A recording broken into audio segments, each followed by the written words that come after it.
માવડી, હવે માત્ર 3 કલાક બાકી છે અને આ હાર સાથે તારી ને મારી બંનેની હાર જીત જોડાયેલી છે.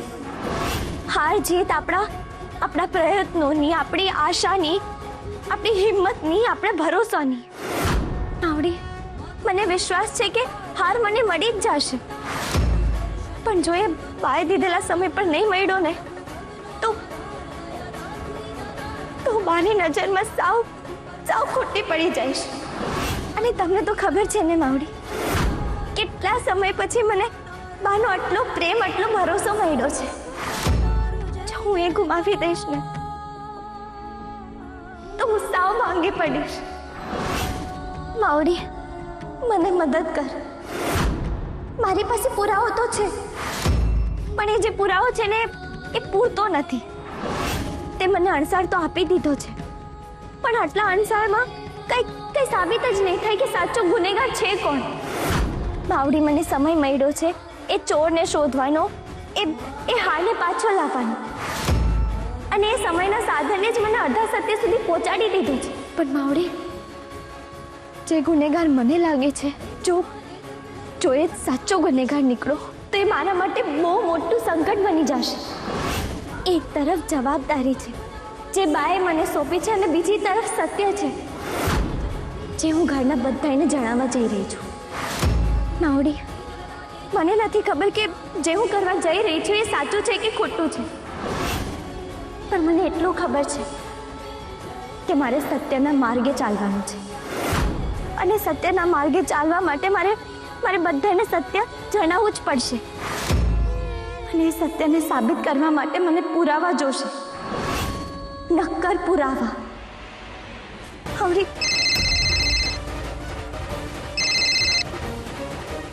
હેલો,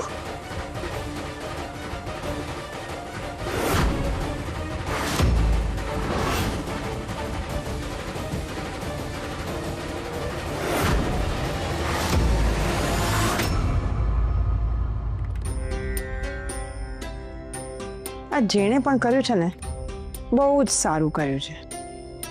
હા, પણ મારી ઉપર આરોપ મૂકવાની જરૂર નહોતી, પણ એનું પણ રિઝલ્ટ તો સારું જ આવશે. આ ઘડિયાળ જો ને કેવી દોડે છે, tick tick tick tick tick tick tick tick tick. એવું લાગે છે કે આજે જીવનમાં પહેલી વાર આ સમય મારો સાથ આપી રહ્યો છે. હવે બસ 3 જ કલાક બાકી છે અને પછી કંકુનો ખેલ ખતમ. શ્રેષ્ઠ વહુ બનવાનો એને બહુ ચસ્કો લાગ્યો હતો ને, તો એનો ચસ્કો તો હું આમ ઉતારી દઈશ. ઘરની મોટી વહુ, આ તમન્ના કરતા પણ સ્માર્ટ વહુ બનવું હતું ને. હા, પણ એના માટે ડાપણ નહીં, બુદ્ધિ વાપરવી પડે ને, એ તો એની ઘૂંટણમાં છે. હા, એને ખબર નથી કે આ તમન્નાની સામે જે કોઈ પણ આવે ને એ ઊંધે માથે પડે છે. તમન્નાની બરાબરી કરવી તેને. હા, પણ તમ્મુ, આ બધું કર્યું કોણે હશે એ તો વિચારવું પડશે ને. કારણ કે માતાજીનો આટલો મોંઘો હાર ઘરમાંથી જાય ક્યાં? આ કંકુ ઘરમાંથી બહાર નીકળશે એ વાત પછી, પહેલા હાર જરૂરી છે. ગૌરાંગ, એકવાર કંકુ ઘરની બહાર નીકળે ને એટલે હાર તો હું આમ શોધી લઈશ. તમ્મુ, ખોટું નહીં લગાડતી, પણ ક્યાંક તે જ તો એટલે એવી રીતે નથી પૂછતો. આ તો જસ્ટ શું છે કે મને હવે વધારે ટેન્શન થાય છે, એટલા માટે હું પૂછ્યું. મેં હાર નથી જોયો. હાર ક્યાં છે, કોણે લીધો, ક્યાં રાખ્યો, શું કર્યું, મને કઈ જ નથી ખબર. એનો અર્થ એ છે કે મેં હાર નથી જોયો. હા, રિલેક્સ તમ્મુ, રિલેક્સ. ગૌરાંગ, પૂછવા માટે તો મારી પાસે પણ ઘણા બધા પ્રશ્નો છે જેના જવાબ હજુ મને મળ્યા નથી. તારી પાસે એ પૈસા ક્યાંથી આવ્યા? કોણે તને પૈસા આપ્યા? ક્યાંથી લાવ્યો એ પૈસા?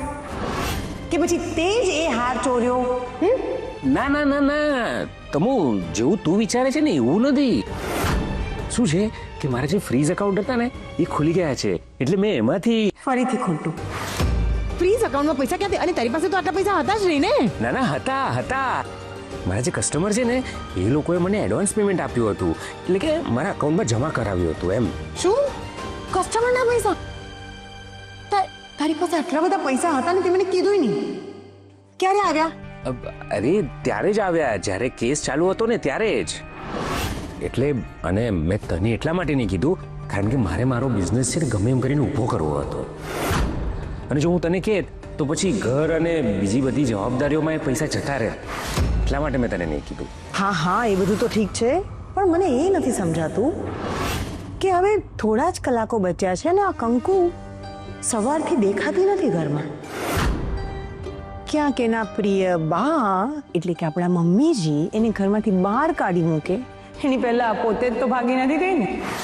જો એવું થાય તો સારું જ છે, અને જો એવું થયું ને તો મમ્મી કંકુ ઉપર તો શું કોઈ બીજા નોકર ઉપર પણ ભરોસો નહીં કરી શકે. કંકુ કંકુ કંકુ તારો ખેલ તો હવે ખતમ. કંકુ ક્યાં છે તું? ફોન ઉપાડ કંકુ પ્લીઝ. અરે હદ છે, ફોન ઉપાડતી નથી અને કટ કરી નાખે છે. સવારની ક્યાં ગઈ છે ખબર પણ નથી. એટલીસ્ટ મને તો કહીને જવું જોઈએ. પ્લીઝ કંકુ ફોન ઉપાડ પ્લીઝ. 1 જ કલાક બાકી છે, ખબર નહીં ક્યાં હશે. કંકુ કંકુ તું મારો ફોન શું કામ નથી ઉપાડતી? કટ કરી નાખ્યો મારો ફોન, એટલીસ્ટ એક ફોન તો ઉપાડવો જોઈએ. માફ કરજો નાના શેઠ. કંકુ શું થયું? તારું મોઢું શું કામ પડી ગયું? કારણ કે મને ખબર પડી ગઈ છે કે ચોર કોણ છે, અને હાર અને દાગીના ક્યાં છે, અને આ બધું કોને કર્યું છે. નાના શેઠ,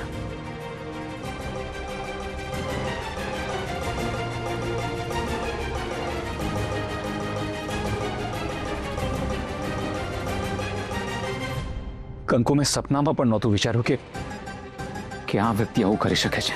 પણ આ જ સત્ય છે નાના શેઠ. અને મેં કહ્યું તું ને કે 24 કલાક પૂરા થાય એ પહેલા હું હાર અને ચોર બંનેને બા સામે લાવી દઈશ. તો બસ એ સમય આવી ગયો છે નાના શેઠ. ચાલો. મમ્મી હવે થોડો ટાઈમ બાકી છે, બોલાવી લો ને કંકુડીને. પણ એ તો ક્યાં ઘરમાં છે? મેં એને ઘરની બહાર જતા જોઈ હતી. અરે ના ભાભી, એ ઘરમાં આવી ગઈ છે. ઠીક છે તો બોલાવી લે. એ કંકુડી, કંકુડી! હાય બાપા, જો હોકારોય નથી દેતી. કંકુડી! મેં કીધું તું ને કે એ ઘરમાં નથી. મેં એને જતા જોઈતી બહાર.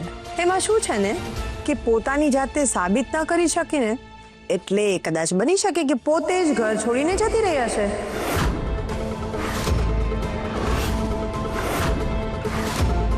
અને આમ પણ મમ્મી કાકાની સામે શું મોઢું બતાવશે, એટલે જતી રહી.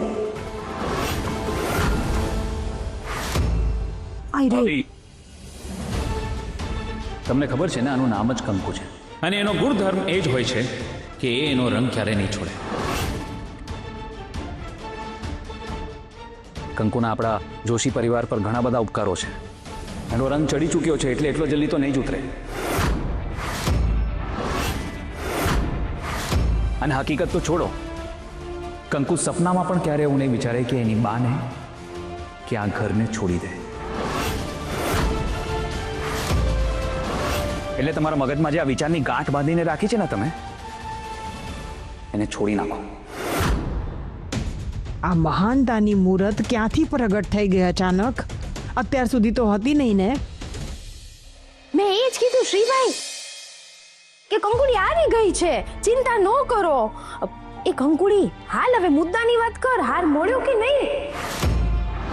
કંકુઓ 24 કલાક પૂરા થવા આવ્યા છે. બા, પણ 24 કલાક પૂરા થવામાં હજી અડધો કલાક બાકી છે.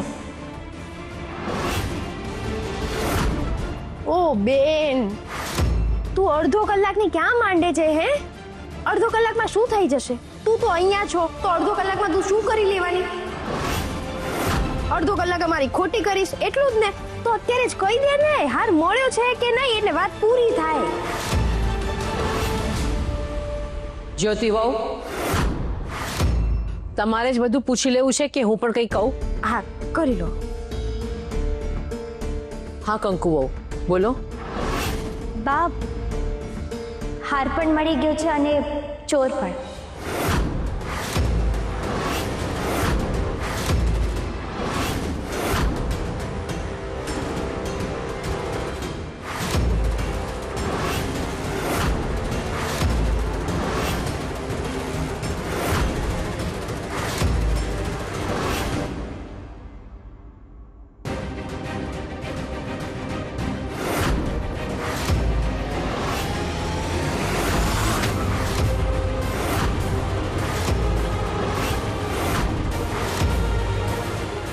કંકુડી, તે તો કમાલ કરી દીધી હે. તારે તો પોલીસમાં ભરતી થઈ જવા જેવું હતું. પણ આ હાર ક્યાંથી મળ્યો તને? ક્યાંથી લાવી તું? ચોરને ચોરી કરવાની આદત હોય છે, એવી જ રીતે રખેવાળને રખેવાળી કરવાની આદત હોય છે. તમન્ના વહુ, હાર મળી ગયો છે. હજી પણ સમય છે, તમારી ભૂલ સ્વીકારી લો, નહીં તો. ના બાપ, તમને ભાભીએ ચોરી નથી કરી. તો એમણે નથી કર્યું તો કોણે કર્યું? જોયું ને, મેં કેટલી વાર કીધું કે મેં હાર નથી ચોર્યો, મેં હાર નથી ચોર્યો, પણ ના, કોઈ એ મારી વાત માની જ નહીં. અને આમ પણ આ ઘરમાં તો ઘરની મોટી વહુ ઉપર કોઈને વિશ્વાસ જ નથી. એક મિનિટ તમન્ના વહુ, કંકુને કંઈ બોલવા દો ને. પણ ઓલા દિવસે વિડીયોમાં તો તમન્ના વહુ જ હતા ને? હા કાકા, વિડીયોમાં જોઈને તો એવું જ લાગતું હતું કે તમન્ના ભાભી છે, પણ એમની સાડીમાં કોઈક બીજું હતું. હા,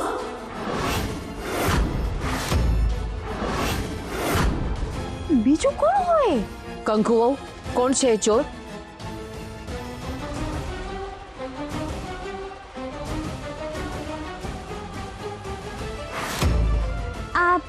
આ વિડીયો આપણે પહેલા જોઈ ચૂક્યા છીએ, પણ બધાય ફરી જોવું.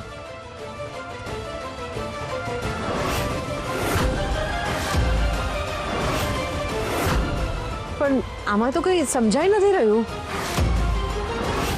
બા, બરાબર રીતે જુઓ. ચોરે તમન્ના ભાભીની સાડી તો પહેરી લીધી, પણ ઘડિયાળ ઉતારવાનું ભૂલી ગયા.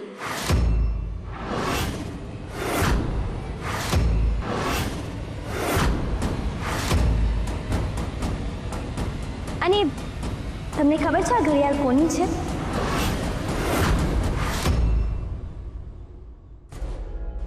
તેબાંગભાઈની.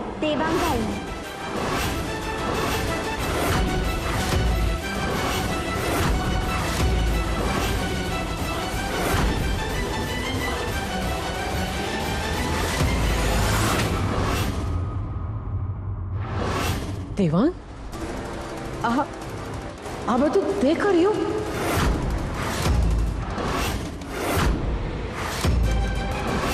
ના, હરી ખોટાડી, કંકુડિયા ખોટું છે. દેવાંગ શું લેવાનું આવું કરે? ભાભી, તો તમે વિડીયો બરાબર રીતે પાછો જોઈ લો, અને મારી પાસે હજી પુરાવો છે. લો, જુઓ.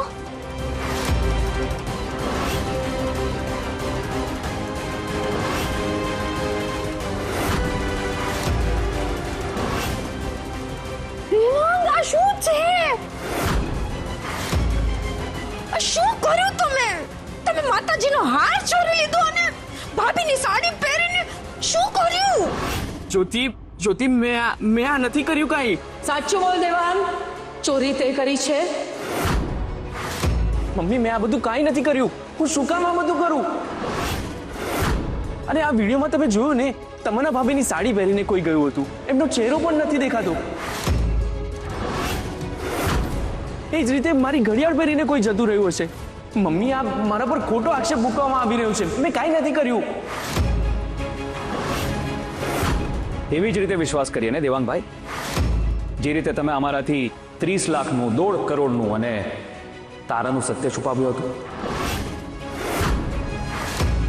ઓ શ્રીભાઈ, તમે છે ને મુદ્દા પરથી વાત ભટકાવો નહીં બધાને.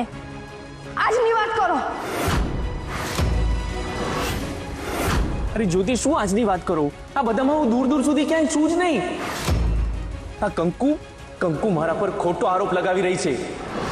મને બદનામ કરી રહી છે આ 2 કોડીની નોકરાણી.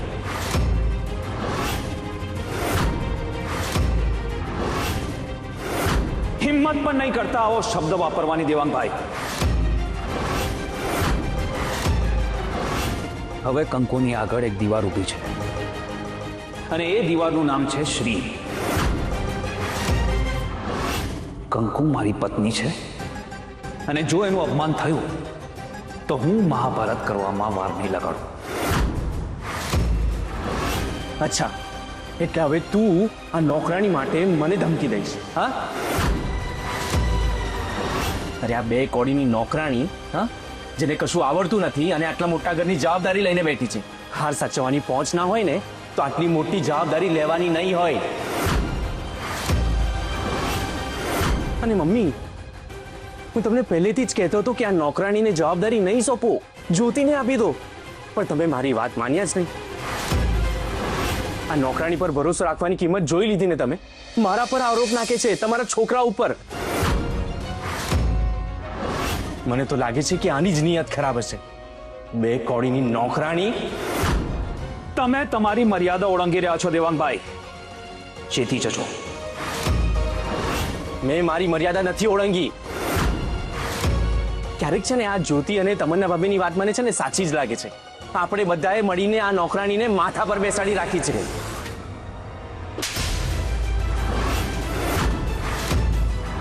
મમ્મી, હજી કેટલું જુઠ્ઠું બોલીશ? હા, કેટલું જુઠ્ઠું બોલીશ તું? તારી માં જ એટલી નિર્બળ નથી થઈ કે સાચા ખોટાનો ભેદ ન કરી શકે.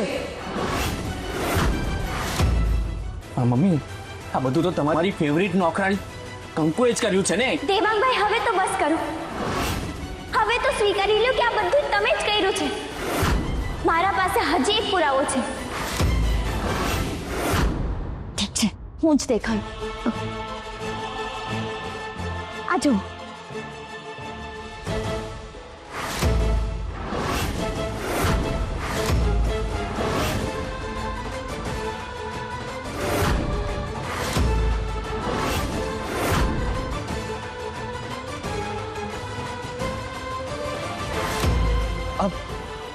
આ વિડિયો તારી પાસે કઈ રીતે? જ્વેલર્સ એસોસિએશનના જે પ્રમુખ છે ને, એમને ત્યાં મારું ટિફિન જાય છે. જ્યારે મેં એમને વાત કરી કે અમારા ઘરે આવી રીતે ચોરી થઈ છે, તો એમને બધાય જ્વેલર્સને ત્યાં તપાસ કરાવી. ને એક જ્વેલર્સના ત્યાંથી આ વિડીયો મળ્યો. દેવાંગભાઈ, તમે ત્યાં દાગીના લઈને વેચવા ગયા હતા. હવે તો તમે સ્વીકારી લો કે આ બધું તમે કર્યું છે. હવે સાચું બોલીશ કે પછી પોલીસને બોલાવું? ને પોલીસ આવશે ને તો 2 મિનિટમાં બધી વાત બહાર આવી જશે. ને પછી કોઈની પાસેથી કોઈ જાતની મદદની અપેક્ષા નહીં રાખતો. ના ના ના કાકા, એવું નહીં કરતા. સત્ય હું કબૂલ કરું છું. હા, આ બધું મેં જ કર્યું છે.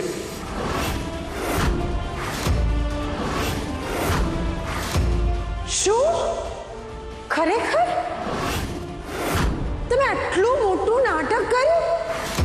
અને એ પણ તમે મારી સાડી પહેરીને આટલું મોટું નાટક કર્યું એટલા માટે કારણ કે આ આરોપ મારા ઉપર આવે. વાહ વાહ વાહ દેવાંગભાઈ, વાહ.